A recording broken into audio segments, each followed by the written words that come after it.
What's stopping you? Are you too tired? Didn't get enough sleep?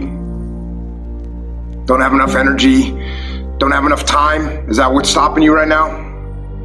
Don't have enough money? Is that the thing? Or is the thing that's stopping you, you? Excuses sound best to the person that's making them up.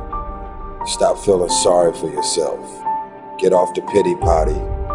Telling everybody your sad and sob stories, trying to get people to show up to your pity potties and your pity parades. If you ever see me in a Rolls Royce, a 6 or 7 star hotel, living my life to the fullest, don't get jealous of me, because I worked my ass off to get it. Nobody handed me nothing. Wake your ass up.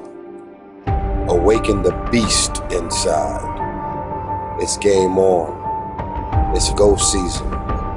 It's time for you to take advantage of the access and the resources that you have in your country and your community. You got a problem with your life. You got a problem with your environment. Do something about it.